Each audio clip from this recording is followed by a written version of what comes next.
BRS నేతలపై MLC Addanki Dayakar fire అయ్యారు. కేటీఆర్ లాగా దొంగతనంగా ఢిల్లీకి పోయే పద్ధతి రేవంత్ రెడ్డికి తెలియదని దయాకర్ అన్నారు. దొంగచాటుగా ఢిల్లీ పోయి మోదీ, అమిత్ షాని కలిసినట్లు రేవంత్ రెడ్డి కలవట్లేదన్నారు. తెలంగాణ సమాజం కోసం రేవంత్ రెడ్డి 500 సార్లైనా వెళ్తారని తెలిపారు. రాజన్ గారి పాదయాత్ర అనేది పార్టీ శ్రేణులను ఉత్తేజపరచడం, ప్రజల యొక్క సమస్యలను తెలుసుకోవడం, ప్రజలకు మేమిచ్చిన పథకాల యొక్క అమలు తీరును మేము ప్రజలతోనే చర్చించడం అనే ఒక మాత్రమైన పథకం. అది రేవంత్ రెడ్డి గారికి వ్యతిరేకంగా పాదయాత్ర చేస్తున్నట్టు, లేదంటే రేవంత్ రెడ్డి గారిని ఏదో అవమానపరుస్తూ చేస్తున్నట్టు మీరు ప్రచారం చేయడం మీ మూర్ఖత్వం, మీ తెలివి తక్కువతనం.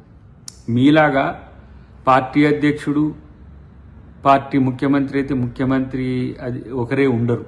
మా పార్టీకి వివిధ శ్రేణులు ఉంటాయి. అది జాతీయ పార్టీ ఇన్ఛార్జ్ ఉంటాడు, రాష్ట్ర పార్టీ నాయకుడు ఉంటాడు, రాష్ట్ర ప్రభుత్వానికి నాయకత్వం వహించే నాయకుడిగా ముఖ్యమంత్రి ఉంటాడు. ఇవన్నీ మీకు తెలియని భాష కదా, ఎందుకంటే మీకు అన్నీ ఒకటే. ఆ బానిసత్వం అనేది కాంగ్రెస్ పార్టీలో ఉండదు.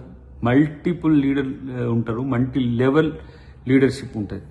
అది తెలుసుకోక ఏదో ఈ మధ్య మాట్లాడుతున్నాం కాబట్టి ఇష్టం వచ్చినట్టు ఏది పడితే అది మాట్లాడితే చెల్తుంది అనుకునే పిచ్చి మూర్ఖత్వాన్ని పక్కన పెట్టండి.